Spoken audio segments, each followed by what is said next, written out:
This is an audio test. This is an audio test.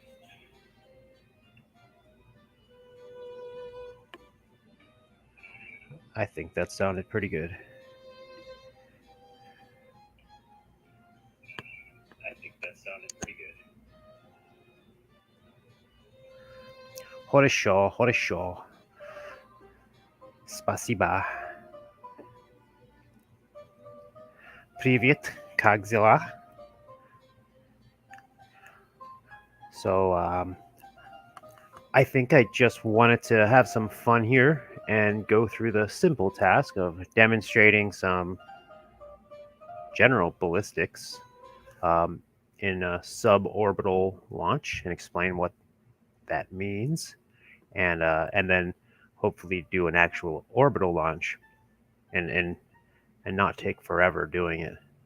Um, I I was trying to explain the concept of this, and I realized it's kind of hard to explain without visualization, because the concept of orbiting or orbital mechanics isn't something that I think is really too instinctual.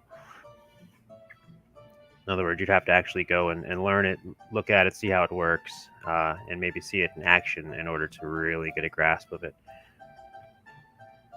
When it comes to ballistics, I can remember just being younger and believing, or not really believing, but just I didn't really have a concept of it, of believing that if you kind of threw something up in the air hard enough, it's just gonna stay up in the air. I mean, that's true if you threw something up in the air with an infinite velocity, I guess, but that's impossible.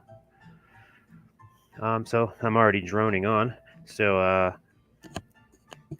just get right down to the histories of it. So what we're looking at is a replica, probably a poor replica, but it looks good enough of what a lot of people seem to recognize as the general shape of a classic rocket. So this is going to be of what's supposed to be a V2 rocket made by the Germans, and then once the USA and the Soviets won World War II, and they captured a bunch of these things, and because this is sort of one of the first, or this is the first developed vehicle that made it up into space on a regular basis. Now, obviously, when this thing was developed, they weren't attempting to make it to space. They were attempting to launch. They were attempting to launch death and destruction across a long distance. Pretty much a glorified catapult. I mean, the in the 1700s, people had. Well, it's nighttime. I'm gonna have to fix that. But people had rockets during the time of Napoleon. I mean, all it is a concept of how do you get this thing to that far place. And usually, when people want to do something like that, it's to hurt other people. It's not let's. I guess we'll like strap people onto it and for transport, but it's usually those functions seem to come after the war function. Seems that way with every technology. I mean, if you look up wheeled vehicles, cars, and all that sort of stuff, balloons, airplanes, it usually was military application, and then later on they're like, well, we might as well see if we can make this work for the rest of humanity.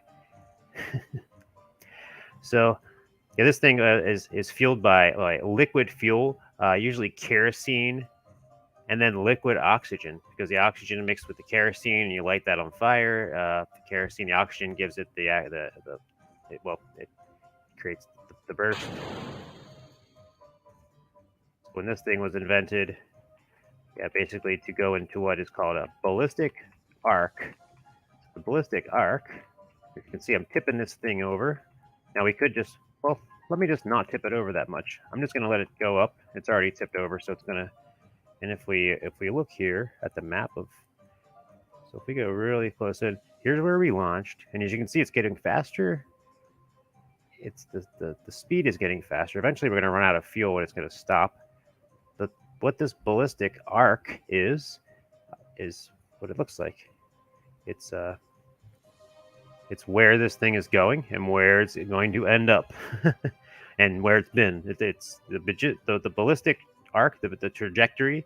If we had this being measured, this is what we call telemetry data of where this thing is going.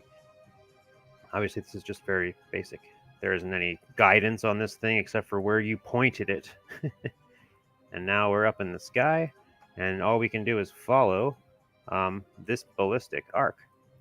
And again, this is pointing the ground where it took off, and this is where it's going to land. And you can see this little line is representing that.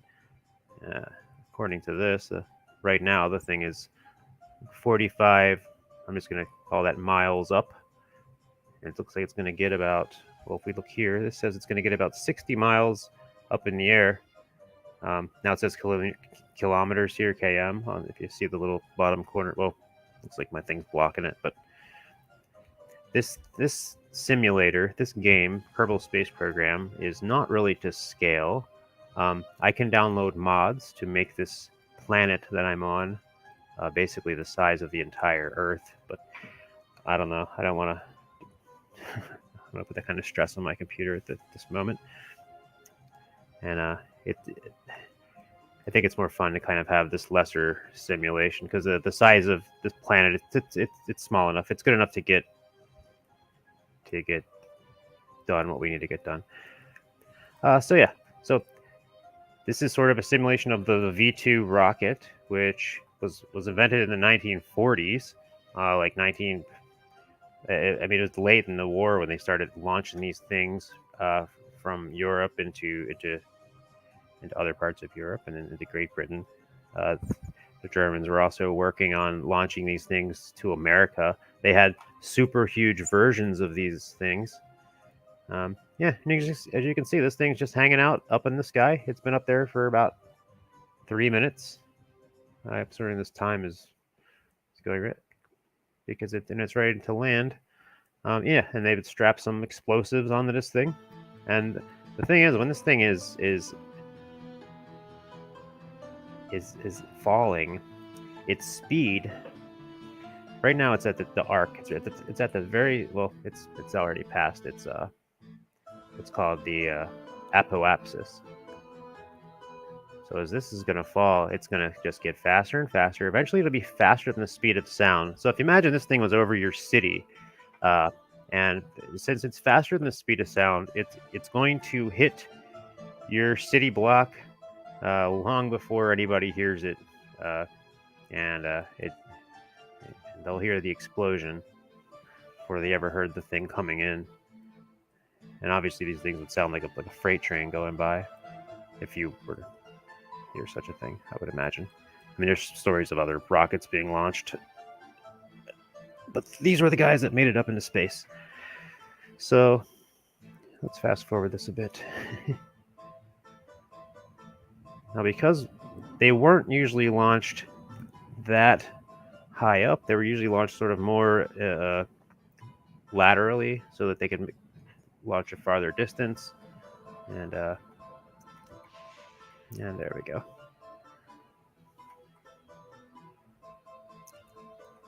So the Soviets, in Russia and in America, they captured a bunch of these German rockets. They took them off, and the Americans took them and started just launching them straight up into the sky and strapping monkeys to them and strapping all kind of stuff to them and seeing what they could do. And the Russians did the same thing.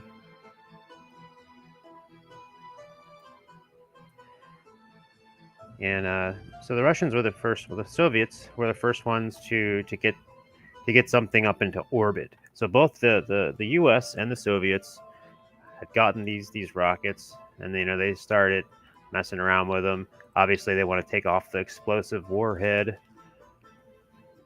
and they start redesigning them a bit to try to improve the engine on them and make them so that they can make them go faster or go higher. One of the problems they had was when they would launch them up high enough and they would come back in, the payload that they would put would disintegrate. But obviously the best use that people could have for these things is you launch nuclear, you strap nuclear bombs onto these things, and you can launch these, and if you can make it go all the way across the planet, you can nuke people from really far away. So that was what we wanted to do with these guys, of course. um, the idea of launching somebody to like the moon is like that's really just like, who cares about that? If we can nuke people from the other side of the planet.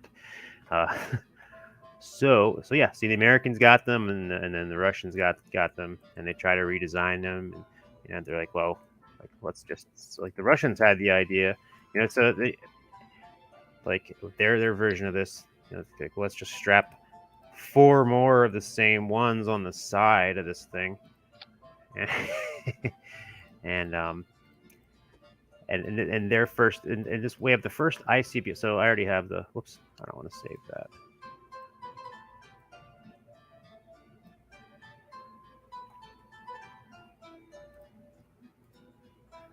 So this is what the Russians designed off of the V2. Now, obviously, the Russians had a couple. This is called the R7 Semyorka, which means seven, I think. And yo, where's the satellite? There's no satellite in there. Oh, there it is. That's interesting. Yeah. So this design, which, so obviously this was a real pain to make. So I had only recently reinstalled this this Kerbal Space Program simulator, just playing around with it. So I had to, and you can download up pre-made versions of these things, but I think it's real fun to try to make them.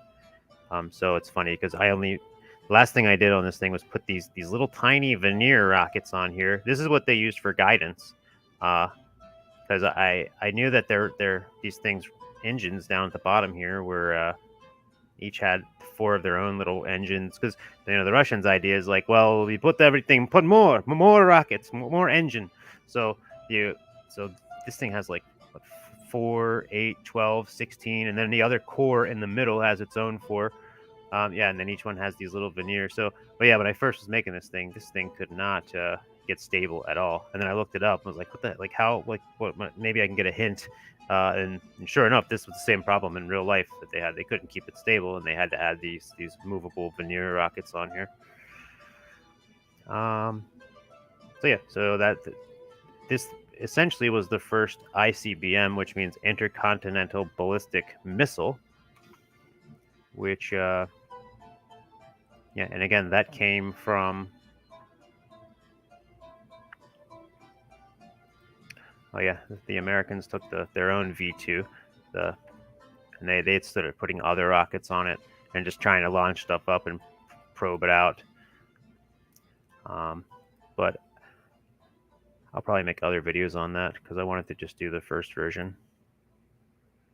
But yeah, I don't want to drone on forever, so let's just get to it here. So either way, the point that the Soviet government was putting into this program was, like I said, launching nukes. So once they had gotten to their 7th iteration, like I said, going from the V2, which their version was the R1, moving all the way up to the R7, which is this thing. So the main difference between the normal R7 ICBM and the Sputnik 1 is the fact that this thing doesn't have a nuclear bomb on it. I might do a video simulating what a nuclear, well, I think I absolutely will, simulating what a nuclear warhead looks like when it's launched. But I think if we can get just a good idea of what a ballistic arc looks like, it would be good. So, and I know there's lots of other videos on this. This is just for fun, though. So anyway, I'm going to check my staging. And so this is stage. The first thing that's going to happen here is all of these rockets are going to go off.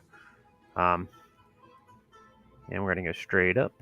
And because I have these veneer rockets that I can use to. Now I also have a whole bunch of gyroscopes that I had to shove into this thing at first, because when I was first trying to get it controlled, it was easy to control at first, but once it got up to a really thin atmosphere, there's like these things aren't going to work anymore, and but yeah, this is very crude. It has a very crude guidance system, and I guarantee that whatever orbit I end up making with this is not going to be a clean orbit. And I don't have any mods installed, except for I do have a mod. The only mod I have is the one that makes clouds. It's the only mod I changed. Uh, Other than that, this is the vanilla game. That's going to be the gimmick here. All right, so since we're going to be the Soviets, they launched out of Baikonur Cosmodrome in Kazakhstan. So I'm going to launch off of our desert site. The desert. Other than the Americans launched their version of their rockets, their first rockets, they launched them from their own deserts too. I mean, deserts is a nice safe spot to launch a bunch of crap straight up in the air and let it crash. Oh, I wanted to do it during the day time. Actually, I'm just gonna do a simple. I'm gonna do a ballistic launch first. So I'm not even gonna try to get into orbit. So yeah, so I didn't cheat, but I added technology on here that added uh, stability systems here, stability assistance. Because I mean these things had computers that did it. So I was originally going to try to do it and get it in orbit, which I can. Although not with this design, it was very difficult with these particular rockets to get this thing in orbit without using stability assist. But I'm not. I started to get frustrated, so I just added a probe core that has stability assistance, in addition to the original Sputnik satellite type thing, which only has a battery in it and some radios. But yeah, this is just going to be. So this isn't going to be an orbital. So I'm just going to try to do a suborbital flight. Unless I just happen, maybe I'll accidentally get into orbit. But I just want to be able to demonstrate from this area. Let's see if I can. Oops. Turn off all this stuff except for this guy.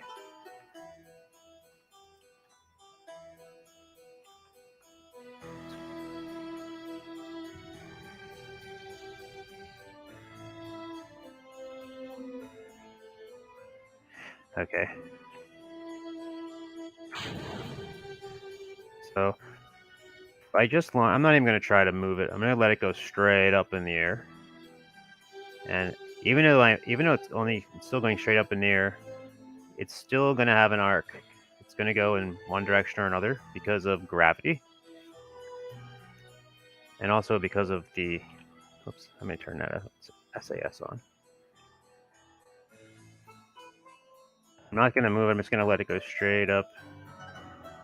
Although, I'm going to knock off those other rockets.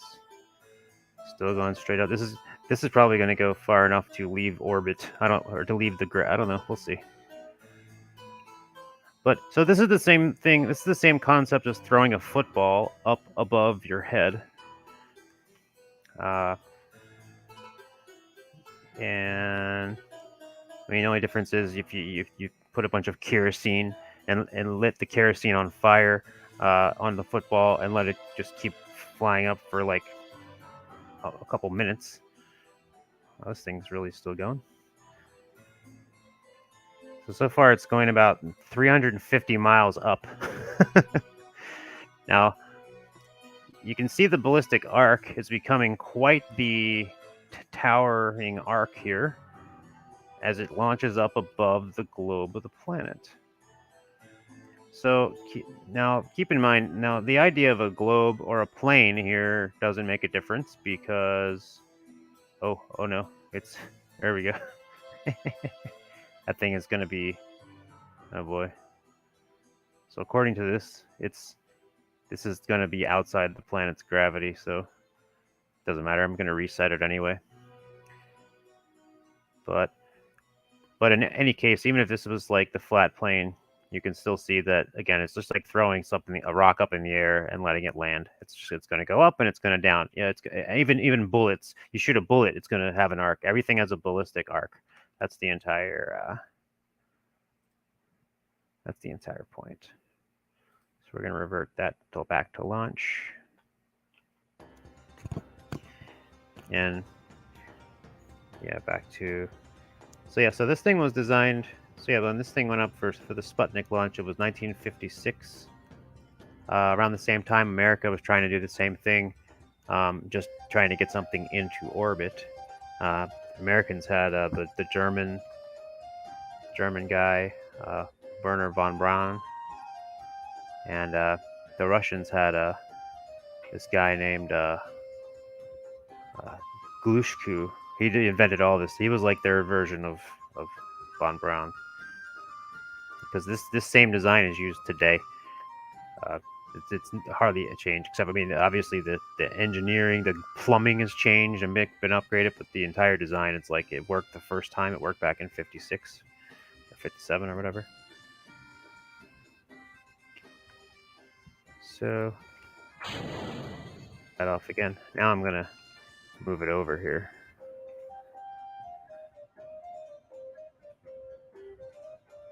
So I'm gonna move it over a lot.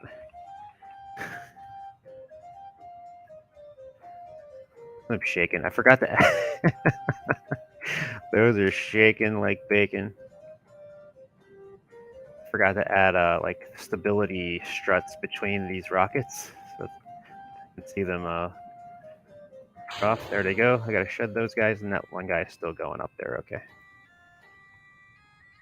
that all happened really fast. But let's see. Oh, is that gonna mess up? Yeah. Oh, no. Okay. That was very close. I'm gonna slow this guy down. It's still accelerating, and we are up past. This thing is currently supposed to be like 20 miles. Well, no, 20. Well, 200. You know what? It's leaving the thicker atmosphere, because this game's again, the planet's not to scale, so none of it's really going to make sense if we try to apply it. So I'm not even going to try to estimate what this is supposed to be, except for in the game, it's like 30 miles up and rising, and still accelerating. The speed is accelerating. At this point, it's going to make it to 42 miles up, but that's going up. And now if I look at the ballistic arc, because remember I'm facing sideways, the ballistic arc is now really arcing up over there. So there's our ballistic arc. We're heading into the daylight over the... And the ballistic arc, remember, this is just like throwing a football. But the difference is you can't throw a football so far that it goes over the curve of the Earth. And as it's doing this, this thing is getting faster and faster and faster, because it can't. Something's either going to be going slower or it's going to be going faster. And I'm actually going to tilt it over a little bit more. I have it going slow because I don't want to have time to be able to demonstrate what. Let me speed it up a little bit though. You can see, because so my pastor has a webcam out of his window, and he lives in Florida, and they just launched an Atlas 5. Oh, that's beautiful. That's sunrise. And they caught it, and you can see the thing going sideways. So yeah, that goes sideways because that's exactly what they're doing. Oh, now we seem to have made it over the edge. But you can see the ballistic arc. Oh no, this is. I'm gonna have to do this over again because it's gone too fast again, I think. Yeah, the arc has now gone over the edge, but I've kind of messed this up because I guess I have too much fuel in the thing. At this point, it's just going to leave the orbit. So let me just revert flight. Let me think here. I think I should just put less fuel. So that'll be one little change I'm going to make. So I'm going to revert to vehicle assembly. I'm also going to do the whole thing during the daytime. So I don't want to waste too much time on failed flights here. What am I doing here? Let me remove some fuel from the core stage. Maybe the middle here. Yeah, these guys also have little fuel, but I'm just going to take a little bit out, because basically what just happened was the thing got so fast, because it never stops accelerating. I even slowed it down, but I did speed it back up a little bit, that once that ballistic arc got over the edge of the planet, I should have stopped it at right when it went over it, because then it makes basically a circle. So the difference between a circuit and an orbit, I mean, a circuit is just a regular circle around another circle, or sorry, a track that something is making, rather. The only thing that makes an orbit is the fact that it's a three-dimensional rather than two-dimensional. So an orbit is something that is making a circuit around a three-dimensional object, which that's what makes that orbit an orbit. There's probably a better way to say that. So let's go back to our desert site.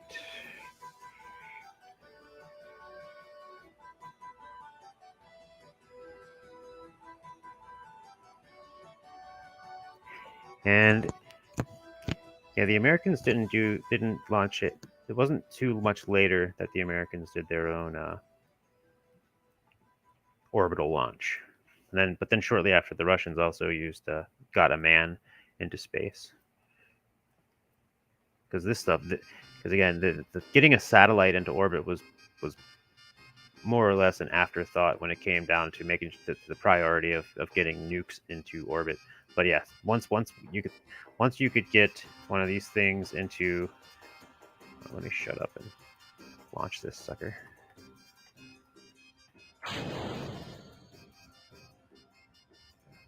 Flip it over.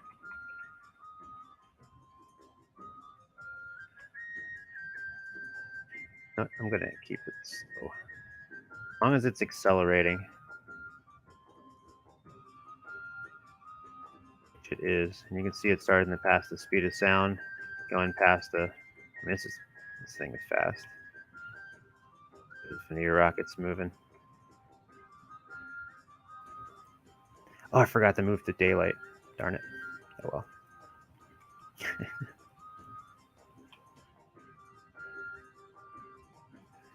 And they got what's called the Korolev cross when this thing splits off. Now we're just left with that. Tilt it over. Now we're going to look at the planet side again and see our ballistic arc here. So again, when this arc becomes a circle, it's when we're in orbit, baby. But we got to get high enough, and it's got to get fast enough, because the length of this orbit becomes, I mean, the length of this arc, of this ballistic arc, the ballistic trajectory, and again, this would be, what we're looking at is a very basic version of telemetry data. Later on in the game, because I have it on career mode. Oh boy, you know what? I'm gonna slow down a lot. I'm gonna do this and have the same problem. So let me move this guy. We're up. This thing is in space by now, and you can see we're already above the atmosphere.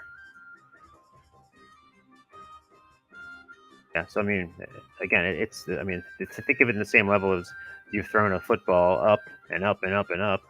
It's creating this arc, but eventually it's just going to get far enough to where level out with the literal curvature. And here we go. You can see this happening here. So your ballistic arc is eventually it's going to get over. And as soon as it does, it's going to drop all the way down to here, and it's going to become a circle or a circuit or an orbit. As you can see from here, you can see what's happening. This thing is not even as high as this is as high as it's going to get. This is its predicted path. Nothing will stop it from getting that path now, because we're past the atmosphere. We are we're no longer We no longer have a lot of air molecules to push us back. It's going to slow down a lot more. That's where nothing's going to...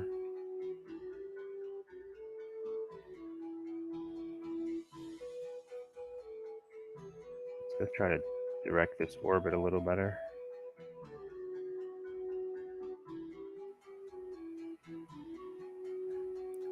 I'm going to try to make a nice circular orbit. It's not going to be a circular orbit. Now, there's things that can be unlocked within the game itself that you can calculate different types of things, but now the original Sputnik launch, they weren't shutting it on and off like I'm doing here.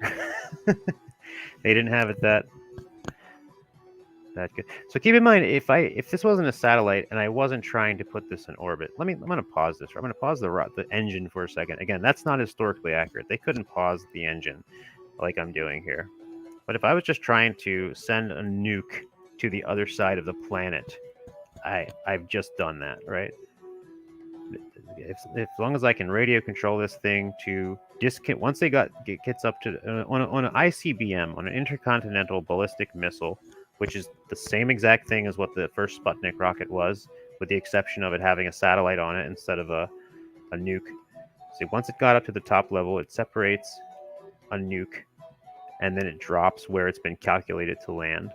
So in this case, as you can see, the ballistic arc is not yet it's not orbiting. Actually, think of like what in today's world we have, like, you know, North Korea with their satellites, and what can they do? Can they send something? If you can send something into orbit, you can send something to the other side of the globe to land and explode over a city. So as you can see, this would be the other side of the planet if this thing were allowed to just keep going to where it would go. The difference is they're using math and science to pick the thing a little farther and into orbit. So it's like that's my perf. So I'm going to add a little bit more velocity. As you can see, the orbital arc is getting farther and farther, and now it's becoming a circle. So now my trajectory has surpassed the diameter of the planet of the globe itself. Now this is I'm just going to let it go into a very eccentric orbit. It's not going to be a perfect circular orbit. The original Sputnik was in like a 70 mile by like 700 mile orbit. So it was, the original Sputnik was very eccentric orbit when that thing launched. And I kind of recently talked to somebody who, okay, so here we go. So we are in an orbit. This is a little higher than one side of it. This is actually a better orbit than the Sputnik was. So at this point, we are going to detach this guy. Here we go. Deployment on there. Let's separate this guy. There's no SAS on that. No stability assist. I'm going to extend our antennas. So the original Sputnik thingy was, this is all it was inside of it was a battery. Kept it alive for a while, a transmitter, and it just beeped and just letting people know it's there. So that's what they did. They launched a radio transmitter into orbit, and it's a lot better than launching a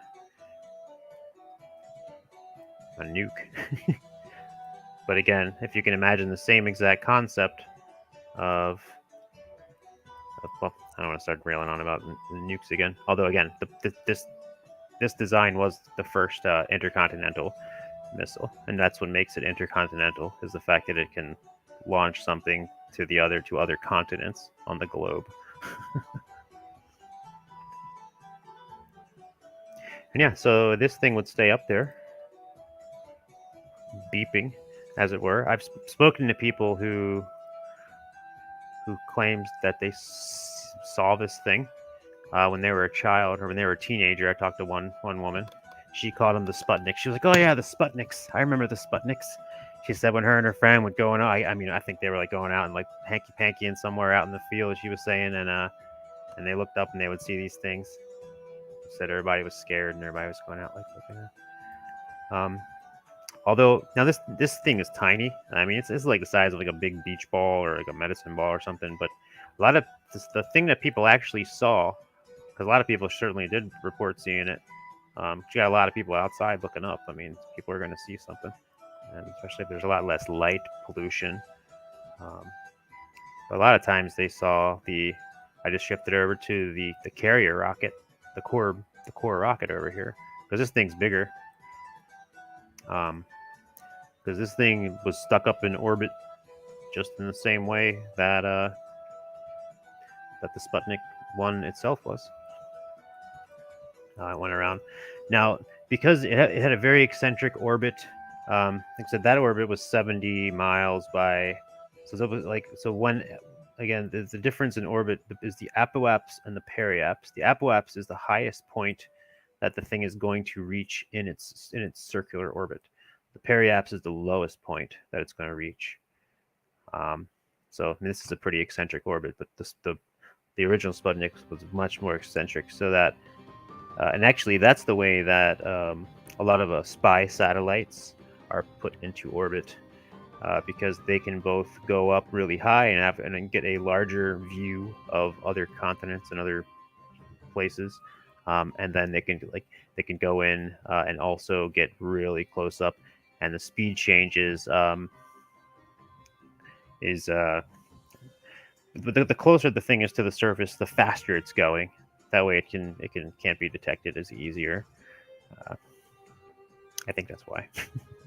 But also, when they send probes like this to like Mars, and the Moon, just to use cameras and put stuff on and look at the surface, they'll usually put it in this kind of orbit. That way, they have a variety of views that they can get. Now, they don't usually put it in a equatorial orbit, which is what this is in, because when you're in an equatorial orbit, you're still just seeing the same band the whole time. Because even though the Earth's rotating, you will have a limited view.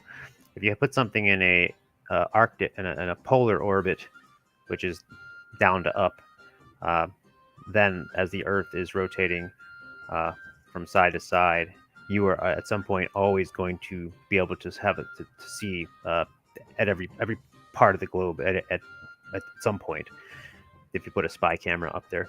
So that's the other thing about spy satellites.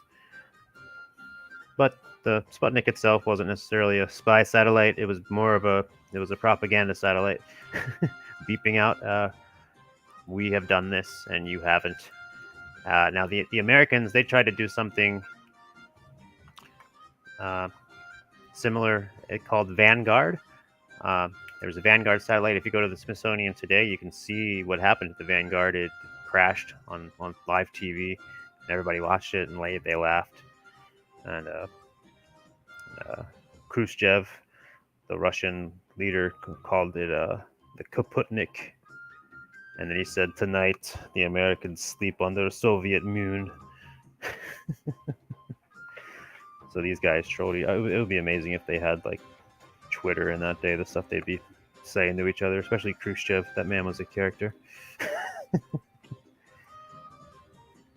So yeah, the regular Sputnik eventually, because there's still molecules of air even up at the highest point. I mean, there's not like a solid level where the atmosphere stops. It's eventually you just have a very more. It gets thinner and thinner, and that just basically means there's less and less air, and eventually but even up to like as far up as past the mesosphere or whatever, there's still the minute molecules that are going to slam against these things that are going really fast, and still going to cause a slowdown, so that eventually it's going to slow down, and eventually it's going to get low enough to get And obviously, the lower it gets, the more it's going to get bombarded by molecules, and the more it's going to crash,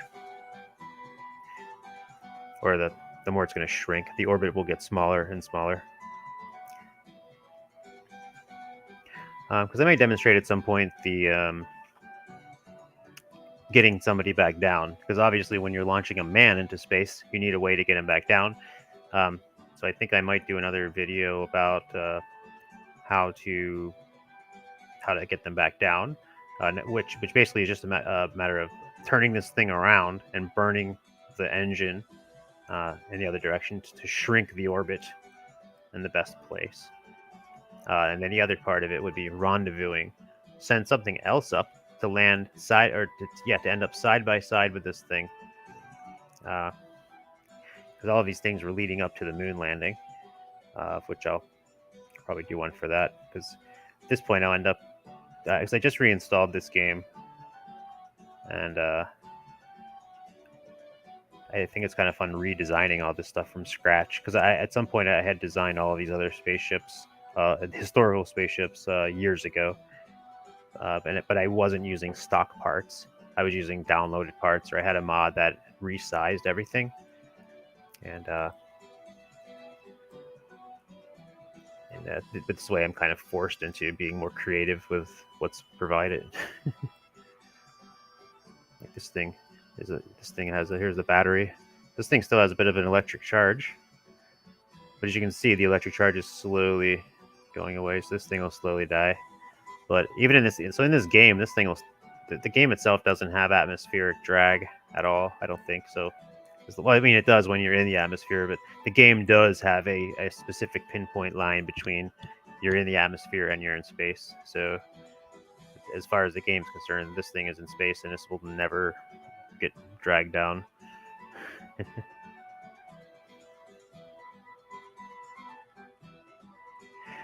because my old game, I had basically gone out until from the beginning until I only started from like the moon landing, and then I went up from that. So I eventually had like all kinds of satellites orbiting this thing. Because that's the thing. Once the technology was there, and they improved upon it, they said, hey, we can put radios in space. We can put cameras in space. And as the technology developed in the early 1950s, they were literally, the way they did it was they would launch a camera, take pictures above Russia or above their neighboring place, and they would have a rocket that would flip this thing back around and shrink its orbit, and then there were some cases where they would have an airplane literally catch it, because they put a parachute on the camera or on the film, so they would eject the film from orbit, and then they did a lot of stuff to utilize this type of technology, and of course weather satellites, that sort of thing, which were still up there. There's also the concept of geosynchronous orbit. Geosynchronous orbit is when the satellite is basically geosynchronous orbit, so it needs to be equatorial. It needs to be the very center of the planet's rotation. And it also needs to be high enough to where it is matching the planet's rotation in a perfect circle. That way it's always over the same point at the same time at all times. So a geosynchronous orbit, it's just like a regular orbit, but it's a perfect circle just about, and it's at a certain altitude to where it perfectly matches the Earth's rotation. That way it's always above the same spot. So if you took a telescope and looked at a geosynchronous satellite, like did a time lapse. If you look at the time lapse, it's cool because you can see everything moving by except for this one little dot, which is the geosynchronous satellite. And obviously that's like that's prime real estate apparently in the aerospace business. There's this one specific ring where geosynchronous satellites can go. I mean, it's humongous. It's huge. I mean, think about how big the planet Earth is. And then you're only exponentially multiplying that by the power of each time you're expanding upon the volume of how large the Earth is. Multiply that by however much. Sorry about all this noise. So yeah, so space is big, but yeah, there is like 60,000 or many like lots of space dusts up there now.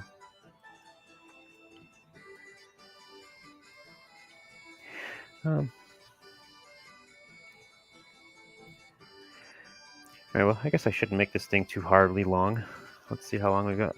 Oh, we actually do have some some friends.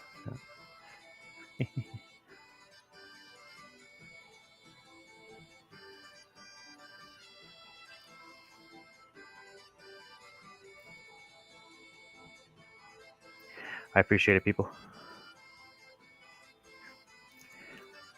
Yeah, because I'm tempted to just go on for hours and hours and mess with some more rockets and just like, but just for the sake of the video, I'm gonna end it off. It's been, how long has it been? I forgot to look. Not quite an hour, so 45 minutes would be cool. I'm sure I'll have much longer ones on that. But yeah, no sense in belaboring the matter. Alrighty, I'm gonna sign off. Take it easy. God bless. Jesus saves.